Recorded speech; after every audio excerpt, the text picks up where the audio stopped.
Bismillahirrahmanirrahim. Assalamualaikum warahmatullahi wabarakatuh. Hadirin sekalian, saudara-saudariku, kita awali dengan bersyukur pada Allah Subhanahu wa taala. Di antara sekian hamba Allah yang masih hidup di muka bumi sampai saat ini, kita yang masih diperkenankan beriman kepada Allah Subhanahu wa taala. Dan bersyukur di antara sekian hamba yang masih beriman, kita yang masih mendapat kesempatan untuk beribadah, menunaikan salat zuhur berjamaah. Kita bermohon pada Allah, semoga salat kita diterima oleh Allah Subhanahu wa taala. Kita tidak tahu di antara sekian salat yang telah kita tunaikan, salat mana yang bernilai di sisi Allah Subhanahu wa taala. Sampai Nabi pun pernah mengajarkan satu doa yang singkat tapi begitu padat, tersebut dalam hadis riwayat Ibnu Majah nomor hadis 925. Setiap selesai salat Nabi berdoa dan mengatakan, Allahumma inni as'aluka ilman nafi'a wa rizqan tayyiba wa amalan mutaqabbala. Ya Allah, hamba mohon, kata Nabi, anugerahkan pada hamba ilmu yang bermanfaat, rizki yang baik, dan penerimaan dalam setiap amalan hamba. Mohon terima solat hamba. Ternyata doa minta diterima amal ini itu sunnah setiap nabi. Bahkan Nabi Ibrahim dan Nabi Ismail alaihi assalam ketika selesai meninggikan pondasi Ka'bah sehingga menjadi bangunan utuh kembali, pernah terangkan juga di sini. Masih ingat bahwa Ka'bah itu redaksi Al-Qur'annya bukan manusia yang bangun, tapi dibangunkan untuk manusia. Jadi ketika Nabi Adam alaihissalam turun ke bumi, ya, Al-Baqarah ayat 38, qulna bitu minha jami'a. Ya, sekarang Adam, Hawa, dimulai tugasmu untuk dinas di bumi. Turun. Jadi Nabi Adam tugasnya bukan di langit, di bumi. Karena itu saat mula diciptakan sudah diinfokan nanti tugasnya di bumi. Ya, Al-Baqarah ayat 30. Wa idz qala rabbuka lil malaikati inni ja'ilun fil ardi khalifah.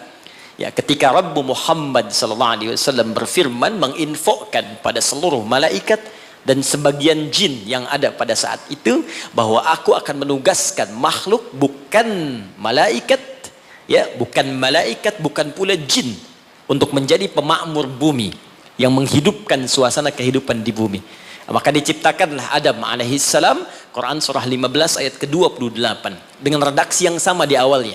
Wa idz qala rabbuka lil malaikati inni khaliqum basyara. Ketika Rabbu berfirman pada malaikat, pemakmur bumi ini, yaitu bukan malaikat, bukan pula jin, tapi basyara. Disebutkan 35 kali dalam Al-Quran. Diberi nama dengan Adam. Al-Baqarah 31. Wa 'allama Adamal asma'a kullaha. Maka selesai kemudian diciptakan, diberi nama Adam, diberikan pelatihan. Di tempat sementara diberi nama dengan Jannah. Ya, surga khusus, ya, bukan yang kita tempati nanti. Tapi ini training sementara di situ. Jadi diberikan pelatihan oleh Allah. Jadi ini hikmah, Pak. Kalau ingin tugas ditempatkan di tempat tertentu, itu sebelum menugaskan siapapun, maka sunnahnya ikutkan training dulu. Pelatihan dulu.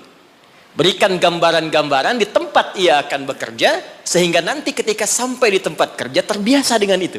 Itu sudah sunnah kehidupan. Maka Adam alaihissalam sebelum diturunkan ke bumi untuk bertugas, maka ditempatkan di tempat sementara untuk dilatih oleh Allah. Diperkenalkan. Ini yang kau kerjakan, kalau kerjakan ini nikmat kerjanya. Ini yang harus kau tinggalkan. Jadi surga yang diberikan kepada Adam untuk tinggal sementara bukan surga yang akan kita tempati nanti setelah kita pulang dari sini. Karena surganya Adam masih ada perintah, masih ada larangan. Surga kita nggak ada perintah, nggak ada larangan lagi. Jadi di surga yang kita tempati nanti nggak ada sholat lagi, Pak. Jadi kalau Anda bercita-cita masih pengen sholat di surga Firdaus, Anda terlampau soleh. Ya sudah, nggak ada perintah, nggak ada larangan. Ya. Maka di surganya Adam, Al-Baqarah 35. Wa qulna ya Adam uskun anta wa zawjukal jannah. Ya, wa kula minha ragadan haitsu syi'tuma fala taqraba hadhihi asy-syajarah fatakuna minadh-dhalimin. Maka dikenalkan Adam tinggal, ini tempatmu untuk sementara. Karena itu menggunakan alif lam, al-jannah. Surganya kita umum. Ya. Ya, Al-Baqarah ayat 25 itu wabasyiril ladzina amanu wa 'amilus solihati anna lahum jannatin. Ya, tidak menggunakan alif lam dan ujungnya dijamakkan bentuknya untuk menunjukkan surga kita bukan yang pernah ditempati Adam sebelumnya. Secara singkat diturunkan ke bumi untuk beraktivitas. Saat turun ke bumi inilah dijelaskan oleh Allah Subhanahu wa taala beragam aktivitas yang mesti dikerjakan. Tapi yang paling menarik dipesankan oleh Allah, sepanjang beraktivitas di bumi perbanyak perbuatan baik sebagai bekal untuk pulang kembali menuju surga yang telah Allah siapkan berikutnya. Semua perbuatan baik ini oleh Al-Quran disebut dengan amal saleh namanya. Jadi kalau saya runtutkan, misi dimulai diturunkan ke bumi, tugasnya untuk mengumpulkan amal saleh. Diberikan batas waktu, diberi nama dengan ajal namanya. Saya runtutkan sedikit supaya nanti kita mengerti tersambung dengan keutamaan bulan Rajab. Kalau saya turunkan gini, Pak, ini tentang hidup kita. Jangan-jangan sudah puluhan tahun hidup, tapi kita belum tahu apa yang kita kerjakan dalam hidup ini. Saya khawatir, jangan-jangan kita sibuk, pada akhirnya kita pulang. Nggak ada yang nggak pulang, Pak. Penyebab kita kembali itu bukan persoalan sakit, karena yang sehat pun kalau sudah waktunya tiba pulang, ya pulang. Syarat meninggal itu bukan sakit. Syarat meninggal itu bukan tua, karena yang muda bahkan belum lahir pun itu bisa wafat. Ada orang berkata dia sudah bau tanah katanya. Dia nggak sadar kalau dia pun bau kuburan. Itu yang beberapa bagian mesti kita luruskan kembali. Jadi tugas kita, Ibu ini kelihatan Bu? Belum saya tulis ya. Pasti. Oke, tugas kita ada di bumi, ini tuliskan. Kemudian di bumi kita diperintahkan mengumpulkan perbuatan baik, disebut dengan amal saleh. Ini poinnya. Amal saleh ini dibagi pada dua bagian. Ada yang sifatnya ritual, untuk menunjuk hubungan kita dengan pencipta Allah Subhanahu wa taala. Disebut oleh para ulama untuk memudahkan dengan hablum minallah. Hablum itu garis tali minallah yang terhubung ke Allah. Ada amal soleh kita yang terhubung garisnya kepada Allah Subhanahu wa taala. Ini kata Allah diwajibkan kepada kita untuk mengerjakan perbuatan yang pertama ini pun feedbacknya kembali ke kita. Contoh misal, kita ambil sholat. Contoh pertama, sholat hubungan kita langsung dengan Allah Subhanahu wa ta'ala. Saat kita mengerjakan sholat pun kata Allah, manfaatnya bukan untuk saya, kata Allah. Kembali lagi pada kita. Karena itu ketika Anda bertanya, kenapa saya mesti sholat ya Allah? Diperdengarkan 5 kali dalam sehari. Supaya kita paham betul bahwa manfaat sholat kembali pada diri kita lagi. Coba, dalam sehari bukankah kita mendengar kalimat yang disampaikan oleh seorang muadzin? Ya, apa artinya adzan? Adzan apa artinya? Sebetulnya bukan panggilan asal kata adzan itu, asalnya telinga. Adzan itu asalnya telinga, jamaknya udhun. Jamak dari udhun itu adzan. Kenapa adzan disebut dengan adzan? Karena ini satu-satunya lafaz di muka bumi yang pasti akan selalu terdengar oleh orang yang masih punya pendengaran di telinganya. Dan ini satu lafaz satu-satunya di bumi yang tidak pernah berhenti 24 jam. Silahkan Anda cek kalau tidak percaya. Ya, karena itu waktunya setiap tempat pasti selalu berbeda. Jakarta selesai, Bekasi adzan. Bekasi selesai, Cikarang adzan. Cikarang selesai, Karawang adzan. Sampai semua berputar. Ya, dulu saya tinggal di Tripoli, Mesir selesai adzan, Libya adzan. Selesai Libya, Tunisia adzan. Tunisia selesai, Aljazair adzan. Maroko, sampai terus nyebrang. Ternyata 24 jam nggak pernah berhenti. Dan dahsyatnya itu dibagi di setiap waktu beraktivitas. Bangun tidur pertama subuh. Subuh selesai muncul siang zuhur. Selesai masuk sore asar. Selesai pembuka ke malam maghrib. Muncul malamnya isya. Sampai tidur kita isya ke subuh lagi 5 waktu dibagi, diperdengarkan kalimat itu. Ketika muncul kalimat hayya 'alas shalah, Allahu akbar, hablum minallah. Apa bentuk ibadahnya? hayya 'alas shalah, tunaikan salat. Anda bertanya kenapa mesti salat? Kata Allah lewat suara muadzin, hayya 'alal falah. Supaya engkau sukses, supaya engkau bahagia.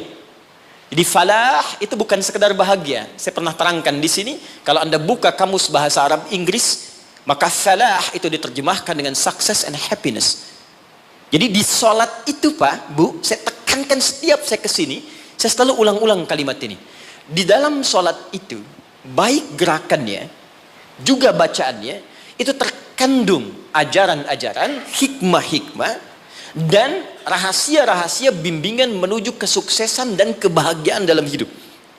Di gerakannya bukan gerakan asal-asalan. Makanya Nabi ketat mengatakan, kata Nabi, "Shallu kama ra'aitumuni usalli." Salatlah kalian persis seperti melihat saya salat. Ada seorang bernama Khalid bin Rafi Az-Zuraiqi.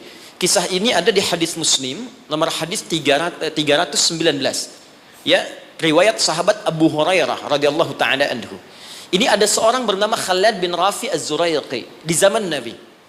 Datang ke masjid, salat di samping Nabi. Wan nabiyyu fi nahiyatin ukhra minal masjid. Jadi Nabi sedang duduk di sisi lain, dia salat kurang lebih di sinilah. Begitu selesai salat, sallama yaminan wa samala, dia salam ke kanan dan ke kiri, thumma atan nabiyya sallallahu alaihi wasallam. Lalu dia mendatangi Nabi sallallahu alaihi wasallam, fa sallama ilaihi. Dia mengatakan, "Assalamu alayka ya Rasulullah." Apa jawab Nabi? Perhatikan kalimatnya. "Wa alaikassalam wa rahmatullah, irji' salli fa innaka lam tusalli." Kata Nabi, "Wa alaikassalam wa rahmatullah, kamu salat lagi karena engkau belum salat." Padahal orang ini sudah salat dari takbir sampai selesai salam. Lalu dia mengulang salatnya sampai 3 kali. Jadi sekali selesai datang Nabi minta salat lagi. 2 kali selesai datang kata Nabi ulangi lagi. Sampai yang ketiga dia katakan, "Ya Rasulullah ma uhsinu ghairah." Ya Rasulullah, saya nggak bisa lebih bagus dari apa yang saya kerjakan tadi. Sampai sini kemampuan saya. Alimni, tolong ajarkan saya bagaimana salat yang benar. Jadi kalau sekedar salat saja dibuka dengan takbir, ditutup dengan salam dan dianggap benar, mustahil Nabi akan seketat seperti menyampaikan tadi. Kata para ulama, kalau ada ibadah diminta ketat menunaikannya, pasti ada hikmah besar yang ada di belakang atau di balik ibadah yang dikerjakan itu. Lalu diajarkan oleh Nabi bahkan dari mulai wudu, teman-teman. Kata Nabi, asbighul wudu. Kata para ulama, ini menunjukkan orang ini bukan cuma dari berdirinya yang keliru, dari wudunya pun ada yang salah. Jadi kalau orang dari wudunya sudah keliru, cepat-cepat, asal basuh, asal usap, ini pasti akan berdampak pada keliru sholatnya. Tapi pertanyaannya, ada apa di balik sholat itu? Yang dahsyat, bahkan dari berdiri ini saja, kalau dipelajari dengan benar, itu ada bekal manajemen kehidupan yang sangat dahsyat. Dipraktekkan Abdurrahman bin Auf, hanya hikmah berdiri begini, 3 bulan jadi orang paling kaya nomor 3 di Madinah. Dan setahun jadi orang paling kaya nomor 1 di Madinah, yang kapaknya saja bahkan terbuat dari emas. Jadi bukan main-main. Rukuknya ada hikmahnya, sujud ada maknanya, terlebih bacaannya. Karena itu ketika Allah menyebutkan perintah solat dalam Al-Quran, ada sindiran yang halus tapi tajam. Kata Allah, akan ada orang solat nanti bahkan tidak mengerti apa yang ia ucapkan dan ia lakukan dalam solatnya. Jadi bagaimana kita bisa khusyuk dalam solat kalau yang kita baca pun tak kita pahami? Nah, apa manfaat di balik itu? Ada kesuksesan di situ. Ada kebahagiaan, falah. Nanti kalau saya turunkan lebih panjang lagi, tapi singkatnya, ketika kita diminta ibadah pun kepada Allah, hasilnya dikembalikan kepada kita. Jadi kalau orang dengar suara adzan, tahu bahwa salat itu kunci kebahagiaan, mustahil ada orang yang malas untuk menunaikan salat. Bukankah pemilik kebahagiaan Allah? Bukankah yang punya rezeki Allah? Bukankah yang punya kedudukan Allah? Qulillahumma malikal mulki tu'til mulka man syaa' wa tanzi'ul mulka mimman. Katakan Muhammad pada hamba-hambaku, katakan Muhammad pada semua umatmu, aku yang punya kedudukan. Aku titipkan pada siapa yang aku kehendaki. Anda menginginkan kedudukan, Anda pengen jabatan, Anda pengen harta, Anda jauh dari Allah. Ya bagaimana bisa meraihnya? Karena itu ketika Anda datang kepada Allah, Anda meminta petunjuk, ya Allah bagaimana cara aku mendapatkannya. Diberikanlah jalan lewat solat itu.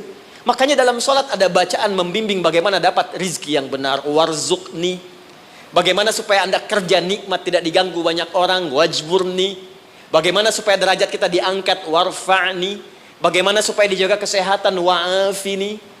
Bagaimana supaya mendapatkan kasih sayang dari teman-teman yang sekarang sedang kita bekerja. Karena boleh jadi Anda kerja, bagi Anda nikmat, bagi orang belum tentu. Karena itu nanti di fikih Quran, di manajemen bisnis dalam fikih Al-Quran, ada pernyataan begini. Ketika Anda sedang mengerjakan sesuatu yang besar, maka boleh jadi di sekeliling Anda pun mengincar hal yang sama yang sedang Anda kerjakan. Dan persaingan itu akan begitu ketat. Turunlah kemudian turunan-turunan yang ada di sekitaran itu. Siapa yang bisa menghentikan sifat iri hati di sekitaran teman-teman yang menginginkan proyek yang sama? Siapa yang bisa menghentikan hal-hal yang buruk yang mungkin menimpa ketika Anda mendapatkan tender yang sedang Anda kerjakan? Jika Anda tidak datang kepada yang punya kuasa lebih dari yang lainnya, maka bagaimana itu bisa dihentikan dalam pekerjaan Anda? Ini fungsinya salat. Satu. Yang kedua, ada yang disebut hubungan dengan manusia. Hablu minan nas. Dengan lingkungan. Aspeknya luas. Di sini ada manusia, ada tumbuhan, ada hewan, dan sebagainya. Dipersingkat oleh ulama, disebut dengan hablum minan nas. Jadi tugas kita selama hidup cuma dua ini saja, teman-teman. Jaga hubungan baik dengan Allah, jaga hubungan baik dengan manusia. Kita bagus salatnya, puasanya bagus, baca Qurannya bagus, tapi buruk dengan manusia, maka kata Nabi berpotensi pula masuk neraka. Abu Hurairah di riwayat Muslim mengatakan dari Nabi SAW. Perhatikan kalimatnya, ya, fokus baik-baik. Ya'ti yaumal qiyamati bisalatin. Ada orang yang datang di hari kiamat, kata Nabi, dengan pahala salat yang banyak. Jadi salatnya rajin. Rajin sekali. Salat sunnah dikerjakan, tahajud dikerjakan, wasyamin, puasanya rajin. Cuman sayang, wa ya'ti qad syatama hadza. Dia seringkali mencaci orang lain. Senang mencela orang. Wa kadzafa hadza, gemar menuduh orang. Wa daraba hadza, senang berselisih. Wa safaka dama hadza. Dan ada di antara puncaknya dia menumpahkan darah dengan menyebut nama Allah. Ini kalau Nabi sebutkan pasti kejadian. Pasti kejadian. Kata Nabi akan tiba nanti di masa-masa yang akan datang. Wallahu a'lam, mungkin sekarang. Ada orang rajin sholat tapi senang berselisih. Rajin puasa tapi senang mencela. Bahkan ada di antara mereka menumpahkan darah menyebutkan nama Allah di dalamnya. Tembak orang, Allahu Akbar. Bom sana, bom sini, Allahu Akbar. Makanya saya sering katakan, kalau ada orang, Anda ikut kajian, dan ternyata isinya membawa Anda pada hal-hal yang ekstrim, maka segera tinggalkan. Karena boleh jadi, itu yang dimaksudkan Nabi 15 abad yang lalu. Ya. Apa yang terjadi? Kalau ada orang sholat, kemudian dimencela orang lain, kata Nabi, tu'khadhu hadha min hasanati wa hadha min hasanati. Maka diambil pahala sholatnya, diberikan pada yang dicela itu. Ditransfer langsung. Kayaknya nggak usah marah kalau sedang dicela, transfer pahala. Ya, Anda sedang bekerja, tiba-tiba mau sholat dicela orang, soleh, padahal nama Anda Asep misalnya. Nggak usah marah. Itu ketika pindah pahala. Dan nggak usah bikin status juga, misalnya, oh, alhamdulillah dapat pahala, sama aja bohong. Ya. Nah, itu pindah, Pak. Nah, korelasinya apa? Ternyata bagian dari kesuksesan manusia itu bukan hanya di dunia, terlebih di akhirat, juga membangun hubungan baik dengan sesama. Dan itu nggak dibatasi, teman-teman. Nggak ada batas akidah di situ. Hubungan baik dengan sesama, ternyata kalimatnya menggunakan kata nas. Imannya dibuang. Di Quran ada ya ayyuhalladzina amanu, ada ya ayyuhan nas. Ingat. Ya ayyuhalladzina amanu spesifik untuk orang beriman saja. Ya ayyuhan nas universal sifatnya sepanjang dia mencakup kategori manusia. Yang paling dahsyat, hubungan baik dalam konteks kemanusiaan oleh Al-Quran tidak diikat dengan kata iman, tapi sifatnya universal. Bahkan saya berikan contoh yang paling dahsyat. Anak beriman, ibu belum. Jadi ada kasus anaknya masuk Islam, bapak ibunya belum. Dalam konteks ini pun diperintahkan langsung oleh Allah untuk tidak memutus hubungan baik dengan ibunya. Quran surah 31 ayat ke-15. Wa in jahadaka ala an tusyrika bima laysa laka bihi ilmun fala tuti'huma. Kata Allah, kalau nanti kamu menjalani kehidupan sedang ibadah, ibumu, ayahmu memaksa engkau untuk balik kepada kepercayaan semula, silahkan tolak dengan cara yang lembut. Wasahibhuma fid dunya ma'rufa. Tapi jangan sampai perbedaan keyakinan menjadikan hubungan kebaikanmu dengan orang tua terputus. Kata Quran, kalau kamu mau marah pada ibumu, ingat dulu dia melahirkan engkau. Dia mengandung kau. Dia memberikan ASI padamu sampai disebutkan di ayat 14 ini. Jadi Anda bayangkan, ternyata hubungan baik sesama kemanusiaan itu pertama tidak diikat dengan nilai-nilai akidah tadi, sifatnya dibuka luas tapi berdampak pada penilaian baik kita di hadapan Allah Subhanahu wa taala. Boleh jadi, kenapa saya katakan ini? Boleh jadi lingkungan tempat kita bekerja sekarang, di Pertamina misalnya, kan nggak semuanya muslim. Mungkin ada yang non muslim, mungkin ada yang Kristen, mungkin ada yang Hindu. Sepanjang kita membangun aktivitas kemanusiaan, bekerja sama dengan baik. Anda mau traktir? Boleh. Diskusi, jalan. Berbagi, lakukan. Dan niatkan sebagai ibadah kepada Allah Subhanahu wa taala. Boleh jadi asbab hidayah. Nah, sekarang pertanyaannya, saya langsung cepat karena waktu saya hanya sebentar di sini. Dari sekian yang kita kerjakan dalam kehidupan sampai usia sekarang ada yang 40 tahun, 50 tahun, lebih daripada itu.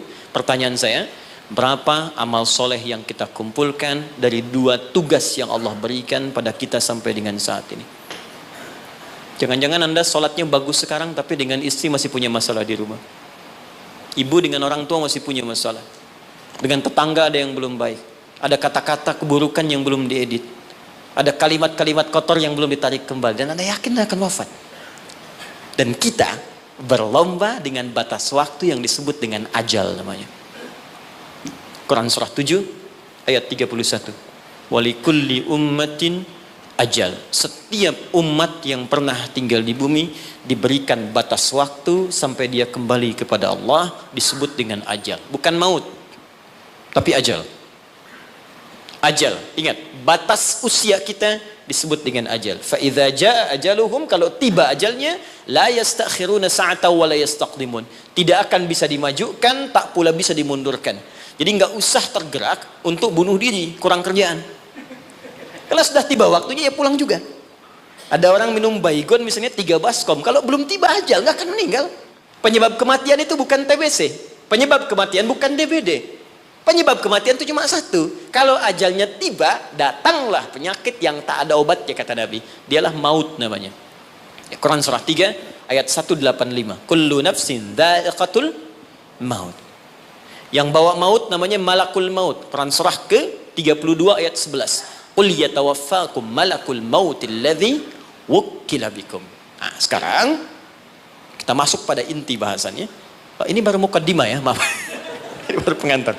Ya, salah moderator dikasih cuma 1:15. Kita lihat sekarang. Fokus ini. Sekarang sampai dengan detik ini, berapa amal soleh yang telah kita kumpulkan? Kalau ini kita akan tinggalkan Pak, semua. Yang kita bawa cuma ini.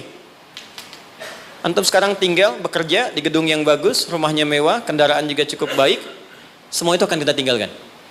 Yang kita bawa hanya ini. Makanya kalau orientasi hidup Anda hanya mengejar prestise dunia saja, gaya yang dikejar, maka repotnya 2. Yang pertama di hukum Pascal, di fisika mengatakan orang yang cenderung hidupnya orientasi kepada gaya, maka tekanannya tinggi. Tekanan hidupnya tinggi. Ya. Makanya rumus fisikanya Anda lebih tahu daripada saya. F, gaya, berbanding lurus dengan P kan? Hukum Pascalnya, gaya berbanding lurus dengan tekanan. Siapa yang hidupnya banyak gaya, maka semakin tertekan hidupnya. Betul? Yang kedua, dia rugi saat pulang. Karena semua yang ia kumpulkan, itu akan ia tinggalkan. Tunjukkan pada saya, sampai hari ini, siapa yang ketika pulang meninggal dunia itu meninggalkan semua yang dapatkan saat dunia. Di mobil ditinggalkan, rumah ditinggalkan, maaf, pasangan bahkan ditinggalkan, harta ditinggalkan. Tunjukkan pada saya, siapa di muka bumi ini, termasuk khususnya dia muslim yang ketika wafat semua asetnya dia bawa ke alam kuburnya. Even uang yang Anda kumpulkan, handphone yang Anda simpan sekarang, demi Allah saya katakan semua akan ditinggalkan. Jadi betul kata Allah, ketika menyebut semua aktivitas kita untuk mengerjakan amal soleh ini, maka Allah berikan nama khusus bagi kita, disebut dengan insan namanya. Insan disebutkan 65 kali dalam Al-Quran. Saya berikan sedikit rahasia. Kalau ada kata insan di dalam Al-Quran, maka semua lafaz ini itu mengandung informasi terkait kurikulum aktivitas kehidupan kita. Ini yang kamu kerjakan, ini yang kamu tinggalkan. Kalau profesimu ini, begini caranya. Ini tantangannya, ini solusinya. Tapi tetap poinnya, kata insan akan diikat dengan tugas kita mengerjakan amal soleh. Diberi waktu 24 jam, bagaimana caranya dari bangun tidur sampai tidur lagi, setiap momentumnya menjadi amal soleh. Waktu, momentum yang diberikan untuk beraktivitas dalam bahasa Arab disebut dengan asr namanya. Asrun. Jadi ada waktun, ada asrun, itu beda. Kalau waktun itu masih umum, waktu. Tapi kalau asrun sudah jadi momentum, waktu yang diberikan untuk diisi beraktivitas. Sekarang temukan kata asrun, temukan kata insan, temukan kata amal soleh dalam Al-Quran. Ternyata digabungkan dalam satu surah 103. Wal asr. Demi waktu yang aku berikan pada setiap manusia untuk diisi dan beraktivitas di dalamnya. Sekarang perhatikan. Innal insan. Sungguh, perhatikan cara menerjemahkannya. Setiap manusia yang beraktivitas untuk mengisi waktu ini lafi khusr. Berpotensi ada yang mengalami kerugian. Kata Allah, aku berikan modal 24 jam, Anda diberikan modal 24 juta dolar untuk beraktivitas, cari minyak nih, cari ini. Tapi ketika Anda diberikan modalnya nggak balik. Ada yang balik cuma 1 juta, ada yang balik 2 juta, ada yang rugi sama sekali, ada yang harus bayar denda, ada yang macam-macam. Nah, sekarang Allah kasih modal kita 24 jam, gunakan beraktivitas, kata Allah insan.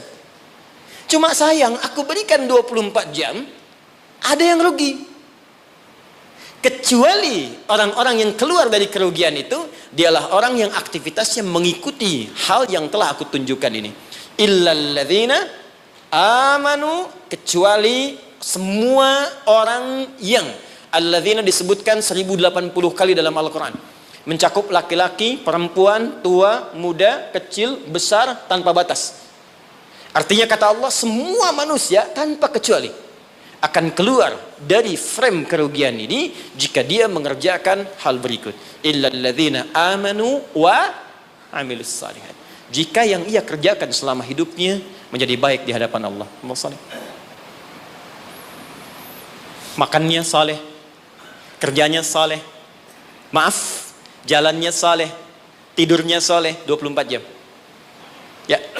Nah, sekarang kita evaluasi dulu sebentar, mohon izin, tahan baik-baik. Saya pernah terangkan pada Anda, karena kita perlu mengumpulkan amal soleh, makanya dari ujung kepala sampai ujung kaki, semua lengkap petunjuk di Al-Quran. Apa yang harus dikerjakan oleh mata, telinga, lisan, sampai ke ujung kaki. Sekarang, kita ambil usia rata-rata kita saat ini. Kita ukur dulu sebentar, sebelum kita kenal apa yang menjadi keutamaan bulan Rajab. Ukur sebentar, saya tanya, rata-rata usia berapa nih? 40 boleh ya, ke atas. Kita ambil tengahnya misal, 40. Ya, dari 40 ini ada penelitian kecil-kecilan menunjukkan aktivitas manusia itu setengahnya, walaupun tidak semuanya, pada umumnya setengah dari usia manusia itu digunakan untuk tidur. Jadi kalau ada orang 40 tahun, umumnya setengahnya dipakai tidur. Dari bayi, tumbuh, kecil, istirahat, malamnya tidur lagi, sampai dewasa, sampai ketiduran, di kantor kadang ketiduran, di musola favorit, ya, untuk istirahat, sampai di bis, macam-macam, ini setengah usia. Berarti setengahnya lagi, itu digunakan untuk aktivitas yang produktif. Makannya, minumnya, bercandanya, kadang-kadang ada berselisihnya, macam-macam, sholatnya di sini. Saya tanya sebentar, jadi 20 tahun ini yang sudah jadi amal soleh, jadi ibadah, kira-kira berapa tahun? Gak usah terlalu pesimis ya, kita ambil setengahnya, 10 tahun misal. 10 misalnya. Apakah setiap amal kita disebut soleh oleh Allah? Bukankah Nabi tadi berdoa, ya Allah tolong terima amalku. Jadi selevel Nabi saja ketika berdoa, minta diterima amalnya. Nabi Ibrahim, Nabi Ismail tadi di awal bangun meninggikan bangunan Ka'bah, minta diterima oleh Allah. Ya, Al-Baqarah ayat ke 127. Minta diterima oleh Allah. Ya, taqabbal minna innaka antas samiul alim. Ya Allah tolong terima. Apalagi kita yang bukan nabi, bukan rasul. Ketika Ketika Allah akan terima amalan kita, maka syaratnya kata Allah ikhlas kerjakan amalnya. Quran surah 98 ayat yang kelima. Ibadah yang dikerjakan, amal soleh yang dilakukan dengan ikhlas, baru itu yang kemudian diterima. Pertanyaannya, dari 10 tahun yang jadi ibadah ini, yang ikhlas berapa tahun? Ambil setengahnya misal. Berapa? 5. Jadi usia 40 tahun, amalan produktif yang mungkin kemungkinan besar diterima oleh Allah, dapat nilai 5 tahun. Dosanya berapa tahun? Prasangka buruk di pikiran, mata yang salah lihat, telinga yang salah dengar, kaki salah melangkah. Hari ini aja berapa dosa mata yang dikumpulkan? Siapa yang tidak punya dosa boleh angkat tangan. Saya langsung pulang. Dosa sedikit, agak banyak. Banyak. Tuh, saking banyaknya kita nggak bisa ngangkat kan?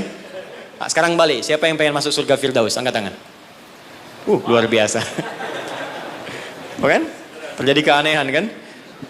Dosa, Allahu Akbar. Amalan dikit, cita-cita banyak dia. Hukum ekonomi dipakai. Modal sedikit-dikitnya keuntungan paling banyak dia. Nah, sekarang kita inginkan tingkat surga yang paling tinggi, surga Firdaus bersama Rasulullah. Tapi tahu kemampuannya cuma sedikit. Betul, ini lebih daripada Arab di zaman Nabi. Ada orang Arab di hadis Muslim, nomor hadis yang ke-14, jilid yang pertama. Jadi ada orang Arab Badu datang pada Nabi begini. Dia ngerti tentang keadaan dirinya. Ya Rasulullah, alimni amalan basitan yudkhilunil jannah. Ya Rasulullah, ajarkan padaku amalan ringan-ringan aja. Yang penting bisa masuk surga. Yang penting ke surga katanya. Ya. Ini cerdas nih ya. Modal dikit keuntungan pengen banyak kan. Dia pokoknya surga aja. Dia tahu surga yang kelas biasa pun pasti luar biasa. Ya, nggak apa-apa nggak masuk Firdaus. Surga Aden nggak apa-apa. Yang penting masuk surga. Ajarkan padaku dikit-dikit aja. Maka apa kata Nabi? Cukupkan kerjakan yang wajib saja. Iktafi bil faraid. Jadi fardu aja, nggak perlu sholat sunnah. Ramadan, tunggu puasa Ramadan aja, nggak perlu puasa sunnah. Tapi kamu jangan maksiat. Kalau pengen nambah, kerjakan kata Nabi, antatawwa, kecuali yang sunnah kamu pengen tambah. Kerjakan yang fardu, jangan maksiat, boleh nggak kerjakan sunnah pun masuk surga kamu. Fantalaqo, pergi orang itu lantas mengatakan pada Nabi, ya Rasulullah, aku komitmen kerjakan yang wajib, aku nggak akan kerjakan yang sunnah, dan aku jaga diri untuk tidak berbuat maksiat. Pergi orang itu, fantalaqo, hadis sahih. Ketika dia pergi, komentar Nabi, aflaha in sadaqa au dakhalal jannah. Kalau benar dengan komitmennya, masuk surga dia. Cuman yang perlu kita catat, dia tinggalnya di padang pasir. Di padang pasir mau maksiat apa? Kelihatan unta itu pun jarang-jarang. Kadal gurun yang dilihat cuma pasir. Unta nggak pakai baju ya memang begitu. Ya, kadal seksi ya memang nggak pakai pakaian. Dan nggak dosa. Sekarang kita tinggal di kota, tinggal di Jakarta, videoton kelihatan tiap hari. Maksiat nampak depan mata, kedengaran di telinga, langkah pun kita nggak teratur. Terus pengen berlaku hal yang sama. Terus kita bandingkan lagi, dia mengukur diri, keadaan saya begini, yang penting dapat surga. Anda tahu dosa banyak, pengennya Firdaus. Lantas bagaimana kita meraihnya? Tapi rahmat Allah mengalahkan kadar logika manusia. Yang kadang-kadang ingin semua dijangkau rasional dalam hidupnya. Perhatikan rahmat Allah diturunkan. Diturunkanlah waktu-waktu yang istimewa, tempat-tempat yang istimewa, ada waktu, ada tempat, ada momentum yang istimewa, yang diturunkan oleh Allah untuk mewujudkan harapan yang kita inginkan itu. Dengan turunnya waktu itu bisa menutup diantara keutamaannya dosa-dosa yang pernah dikumpulkan dalam masa kita hidup sampai di momentum yang kita rasakan. Jadi kalau kita kumpulkan dosanya cukup banyak, kita kerjakan amalan di waktu yang spesial itu, maka seketika dosa bisa digugurkan oleh Allah Subhanahu wa taala. Ada sifatnya waktu, ada tempat, ada peristiwa atau momentum. Di antara waktu yang mulia itu, yang saat Anda kerjakan amalannya bisa menggugurkan dosa, bahkan bisa merubah perilaku kita jadi lebih baik, adalah bulan Rajab. Saya ulangi, adalah bulan Rajab. Saking pentingnya bulan Rajab ini, Allah sampai menurunkan satu ayat untuk menyandingkan keutamaannya dengan bulan-bulan haram yang lain, serta Nabi sampai meminta kita untuk meningkatkan ibadah, dan bukan sekedar meminta, tapi Nabi sendiri meningkatkan ibadah di bulan ini sebagai pembuka kebaikan di bulan-bulan yang lainnya. Apa di antara keutamaannya? Ini yang coba saya urutkan dalam sisa waktu 10 menit ke depan. Dan apa yang bisa kita raih ketika kita mengerjakan itu. Oke. Satu, Rajab adalah pembuka semua bulan kebaikan.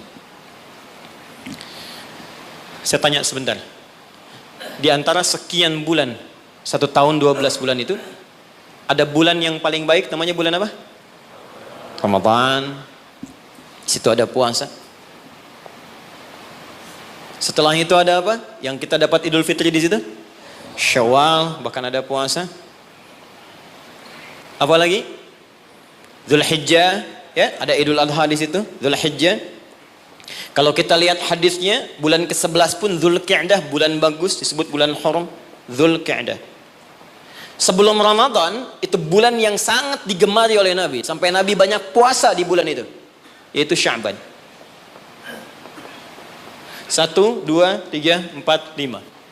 Ada dari 12 bulan, ada 5 bulan yang sangat istimewa, sifatnya berurutan. Sya'ban 8, 9 Ramadan, 10 Syawal, Dzulqa'dah yang ke-11, Dzulhijjah yang ke-12. Pembukanya, pintunya, Rajab. Enggak mungkin bisa ke Sya'ban kecuali masuk Rajab dulu. Enggak mungkin dapat Ramadan kecuali Rajab dulu. Karena itulah Nabi bahkan pernah mengatakan dalam beberapa kesempatan, diteruskan sampai kepada kita, hati-hati, amalan-amalan ini. Bahkan ada ulama yang mengatakan, kalaupun kita enggak dapat Ramadan, minimal Rajabnya dapat. Karena itu pintunya. Dan kita enggak tahu. Tadi saya mau ke sini, Pak, di jalan itu, saya dengar informasi, ada orang yang sudah pesan tiket dan paket lengkap untuk umrah di bulan Ramadan. Ya, jadi jauh-jauh hari pesan karena tahu akan padat situasinya. Dan tahu apa yang terjadi? Ternyata harap-harap ingin ke Ramadan, masuk bulan Rajab, wafat semua orang itu. Semuanya. Ini sangat menarik ini. Baru tadi saya di jalan, ya dapat informasi, ada seorang syekh dari Timur Tengah, dia ceramah, ada sekelompok orang berharap-harap dapat kemudian berangkat di Ramadan, tiba-tiba wafat dia di bulan Rajab. Sampai ulama ini mengatakan, kalau tak dapat Ramadannya, karena kita nggak tahu kapan pulang, minimal Rajabnya. Maka apa yang kita lakukan di bulan Rajab ini, seperti Nabi pernah contohkan kepada kita. Maka mulai dengan kalimat yang pertama, turun Quran surah 9 ayat ke-36. Saking pentingnya bulan ini, ada ulama mengatakan karena bulannya penting dan istimewa, maka setiap muslim mesti mengetahui keistimewaannya. Saya khawatir begitu bulan ini berhenti, kita kehilangan keistimewaannya. Maka keutamaan yang pertama ada di Quran surah ke-9 ayat ke-36. Saya agak cepat. Inna iddatasy syuhuri 'indallahi 12 syahran fi kitabillah. Kata Allah, jumlah bilangan bulan setahun ada 12. Yauma khalaqas samawati wal ard. Sejak diciptakan langit dan bumi aku telah tetapkan setahun 12 bulan. Minha arba'atun hurum. Dari 12 itu ada 4 yang spesial. Disebut bulan hurum. Ingat teman-teman, ada haram, ada muharram, ada al-muharram, ada muhrim, ada mahram, ada hurum. Itu beda. Haram, hukum. Larangan mengerjakan sesuatu. Apa hukumnya mabuk? Haram. Ingat, apa hukumnya mencuri? Haram. Hukumnya korupsi? Haram. Karena itu orang beriman gak mungkin korupsi. Awas, hati-hati. Awas, pegawai Pertamina yang beriman gak mungkin mencuri, gak mungkin nyogok, gak mungkin korupsi. Hati-hati, haram. Perbuatannya disebut muharram. Mabuk itu muharram, hukumnya haram. Jelas? Kalau kita ingin meninggalkan yang dilarang itu, yang haram-haram, tambahkan hamzah di depannya, harakatnya menggunakan ahrama. Sifatnya disebut ihram. Karena itu kalau Anda sudah mengenakan kain ihram, ada ajaran hikmah di situ, falsafahnya. Kalau sudah pakai kain ihram, maka tinggalkan semua larangan-larangan. Nggak boleh potong kuku, nggak boleh merusak tanaman, nggak boleh tepuk nyamuk, nyamuk seharga kambing. Anda tepuk, bayar damnya seharga kambing.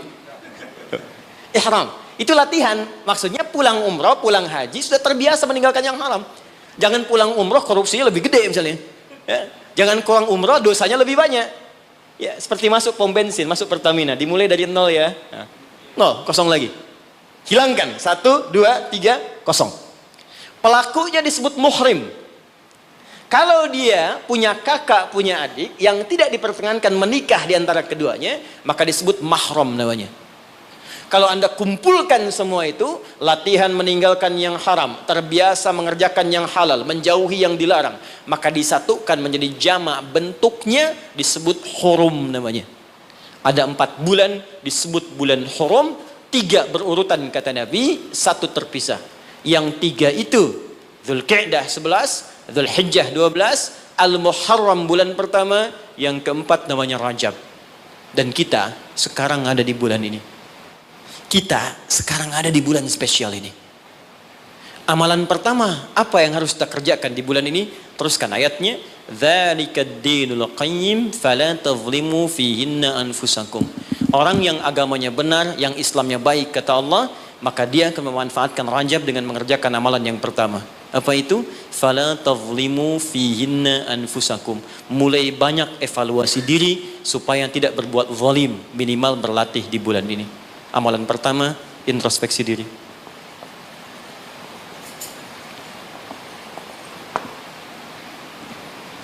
Maaf Pak Ibu, saya tidak bermaksud mengajari, hanya menerangkan apa yang dimaksud oleh Al-Quran. Zalim, fala tazlimu, jangan zalim. Zalim itu menempatkan sesuatu bukan pada tempatnya. Ada gelas, ada gayung. Gelas untuk nampung air minum, gayung nampung air mandi. Anda minum pakai gayung, mandi pakai gelas. Zalim namanya. Nah sekarang, anfus jamak dari nafas tubuh kita. Ya ini anfus itu jamak dari nafas nih kita. Dari ujung kepala sampai ujung kaki.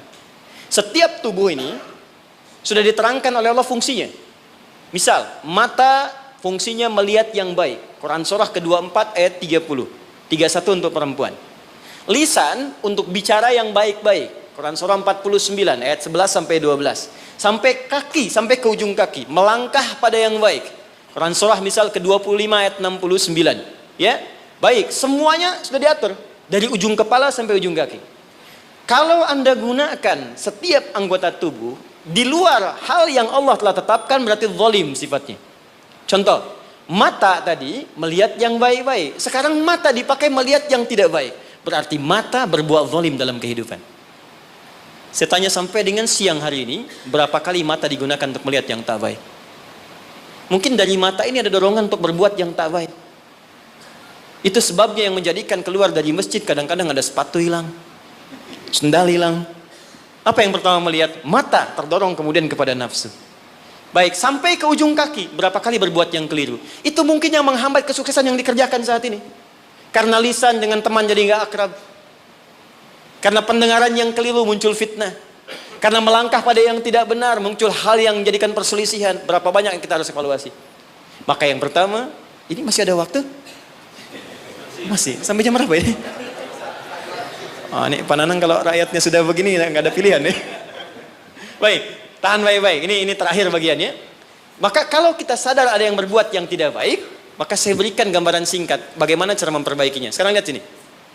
Teman-teman masih ingat nggak pemilik rezeki siapa? Allah. Yang punya kedudukan siapa? Allah. Yang punya kebijakan siapa? Allah. Sekarang kita bekerja kan supaya Allah kasih pada kita kan? Nah, sekarang kata Allah, kerjakan ini, jangan lakukan ini. Lalu Anda mengerjakan yang dilarang oleh Allah. Dan berharap mendapatkan apa yang akan diberikan oleh Allah, maka mustahil. Sekarang nggak usah bicara tentang Allah lah. Anda ingin dapat sesuatu, tapi dengan orangnya punya hubungan buruk, kan mustahil bisa dapat yang diinginkan. Anda mau datang ke si B, tapi Anda tidak punya hubungan baik dengan si B. Apa yang tidak diinginkan si B, Anda kerjakan, mustahil Anda dapatkan. Sekarang, karena itu Nabi ilustrasikan begini.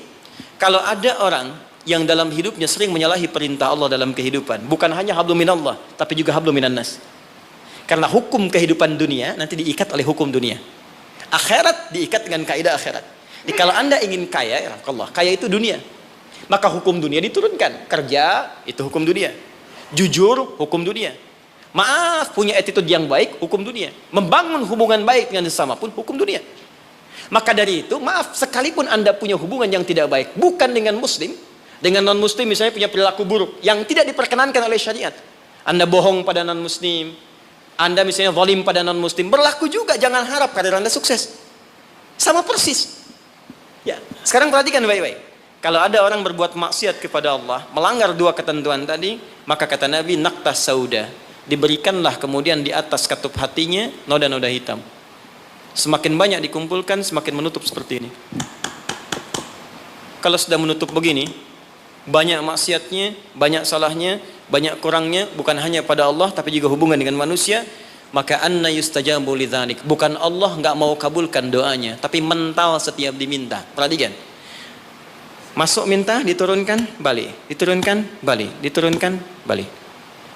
Setiap dimintakan. Nabi pernah mengisahkan seorang, thumma dzakara rajula yutilus safara asy'atha aghbara. Ada orang datang berkelana, pengen berdoa kepada Allah menempuh perjalanan panjang. Doa yang dikerjakan saat perjalanan panjang cepat dikabulkan 2 kali lipat dari yang biasa. Kemudian menyebut nama Allah, Al-Asmaul Husna.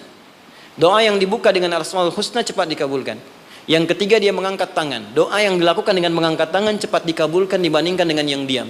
3 amalan dia kerjakan, 6 kali seharusnya lebih cepat dikabulkan. Tapi apa komentar Nabi pada saat itu? Anna yustajabu lidzalik. Bagaimana doanya bisa dikabulkan? Jadi begitu dia minta dengan keadaan itu, mental lagi. Apa penyebabnya? Maaf, mat'amu haram, karena dia cari kerja dengan cara yang haram. Mashrabu haram, minumannya haram. Malbasu haram, pakaiannya haram. Wa ghudhiya biharamin, dan perilakunya haram. Ya, tidak cukup kita bisa mendapatkan kelancaran dalam usaha dengan sekedar sholat. Sholat memberikan keberkahan, kemudahan, kelancaran. Kalau hubungan dengan manusianya buruk, juga sama akan menghambat. Dengan ibu anda kurang baik, dengan ayah anda kurang baik, dengan istri, dengan suami kurang baik, itu mungkin bisa menghambat kepada karir pekerjaan anda. Apalagi kalaupun ini baik, dengan suami baik, istri baik, tetangga baik, tapi kalau dengan Allah tidak baik, maka ada sesuatu yang tidak mudah kita dapatkan dalam kehidupan. Terakhir, bagaimana cara berintrospeksi di bulan ini? Maka diturunkanlah oleh Nabi cara-cara berintrospeksi dengan 3 pendekatan utama. Ada 3 lafadznya, ini saya ajarkan yang paling ringan saja. Kalau terkait dengan dosa-dosa keseharian, maka lakukan zikir Nabi Adam. Quran surah ke-7 ayat 23. Saya yakin kita hafal. Rabbana zalamna anfusana wa illam taghfir lana wa tarhamna lanakunanna minal khasirin. Bacakan itu minimal setelah selesai kita salat. Astaghfirullah, astaghfirullah, astaghfirullah. Allahumma antas salam, minkas salam, tabarakta ya dzal jalali wal ikram. Perbanyak zikir tadi. Rabbana zalamna anfusana wa illam taghfir lana wa tarhamna lanakunanna minal khasirin. Tapi mohon sekali, ketika Anda bacakan zikir ini, jangan sekedar diucapkan di lisan. Bayangkan Anda punya persoalan apa dalam kehidupan. Jadi ketika Anda bacakan, mata Anda zalim, rasakan kezaliman itu. Ketika dengan orang tua tak bagus, bayangkan perbuatan buruk yang sedang Anda kerjakan. Begitu Anda bacakan, air mata Anda menetes, seketika ampunan Allah akan diturunkan kepada kita. Dan gugur perbuatan buruk yang pernah kita lakukan. 2, ini cepat, ada dosa yang terkait dengan aktivitas pekerjaan yang sedang kita lakukan. Kenal Nabi Yunus? Bagus. Nabi Yunus itu kan berdakwah, bekerja, beraktivitas. Cuma sayang dalam pekerjaan itu tantangannya begitu tinggi. Nanti ada, lain kali kalau ngaji kesini lagi, jangan ngambil yang jauh-jauh ya, yang Anda butuhkan aja. Ya, ini kan teman-teman ada di dunia pekerjaan. Kenapa Anda nggak mengeluarkan fikih bisnis dalam Al-Quran? Manajemen misalnya bisnis dalam Al-Quran, tentang pekerjaan, itu aja yang dibahas. Itu lebih terasa nanti, apa yang kita butuhkan, itu yang kita dapatkan. Ada di Quran cara misalnya memudahkan kita mendapatkan kemudahan dalam pekerjaan. Tantangannya apa saja, ini yang terjadi kalau Anda bisnis begini, ini yang mungkin terjadi pada orang, penyakit ini yang muncul dari ria, untuk diri yang meraih kesuksesan, dari yang iri hati, yang dengki, mengobatinya bagaimana, ada semua. Nah, Nabi Yunus salah satu tipikal yang dicontohkan oleh Allah. Sedang beraktivitas, bekerja, dapat tantangan tidak biasa. Ingat ini ya, kalau tantangannya begitu tinggi, maka lawannya sepadan. Di balik itu Allah ingin menganugerahkan anugerah yang tidak biasa. Karena ujian berat tidak akan diberikan pada orang kecil. Karena itu ingat baik-baik. Dalam konteks ini Al-Quran mengatakan hanya orang-orang besar yang bisa melewati itu. Kadang-kadang di situ akan kelihatan. Orang yang cuma malas numpang kerja saja akan terlihat. Orang yang butuh tantangan, dia akan dihadapkan pada kesuksesan. Secara singkat, dakwah diusir, masuk ke kapal, sampai dilemparkan ke lautan. Ya, jadi dakwahnya diisengi, diusili, sampai yang terakhir puncaknya, dilempar ke lautan, masuk dalam perut ikan paus. Saya mau tanya sebentar, kalau masuk perut ikan paus, kira-kira pengap atau tidak? Sudah pernah masuk? Pengap, gelap, sulit kan? Baik ya? Nah, gambarannya nonton film Pinocchio kelihatan kan? Nah, sekarang lihat baik-baik. Ketika Nabi Yunus alaihissalam ada dalam perut ikan paus itu, sempat terlintas dengan sifat kemanusiaannya. Kapan saya bisa keluar dari persoalan ini? Kapan Allah tolong saya? Itu fitrah kemanusiaannya. Tapi fitrah kenabiannya, karena beliau maksum, diluruskan oleh Allah. Jangan mengeluh. Ini jalan menuju kesuksesan. Bagian dari kebaikan yang mungkin kamu akan dapatkan. Lakukan zikir ini. Begitu diucapkan zikirnya, dikeluarkanlah dari kesulitan itu. Saya mau tanya sebentar. Tadi masuknya ke perut ikan apa? Ikan paus. Tapi ketika dikeluarkan, bahasa Qurannya, bukan saya keluarkan dari perut ikan paus, tapi Allah katakan dengan kalimat yang sangat indah. Di ujungnya ditutup, siapapun yang punya persoalan yang sama seperti Yunus, kalau melakukan zikir yang sama, aku akan bebaskan dari setiap kesulitan aktivitas yang sedang ia lakukan. Buka Quran surah ke-21 ayat 87 sampai 88. Wa dhannuni idh dhahaba mughadiba fadhanna allan naqdira alaihi fanada fi dhulumati alla ilaha illa anta subhanaka inni kuntu minadh zalimin fastajabna lahu fanajjaynahu minal gham. Masuk ke perut ikan paus tapi dikeluarkan bahasanya menggunakan gham. Apa itu gham? Gham itu secara singkat awan gelap yang menaungi. Ghammun. Orang Arab menggunakan kalimat gham pada setiap peristiwa yang membuat kita gelap, pengap, lelah, capek. Anda yang ngajukan tender, Anda yang dapat proyek diserobot oleh orang lain. Bukankah tiba-tiba merasa lemas? Langsung gelap, padahal matahari begitu terang. Jadi nggak enak makan, jadi lunglai, tiba-tiba stres. Ya, dirawat saja. Anda yang mencoba melamar, tiba-tiba dipinang oleh orang lain. Ya, gelap, capek, lunglai. Ya, gelap, itu gham namanya. Jadi maaf, ada orang yang memang nggak masuk ke perut ikan paus, tapi mengalami peristiwa yang luar biasa. Tantangan besar, jahilin orang, oh, kok mesti saya? Tiba-tiba keluar di lisan, ya Allah kenapa saya?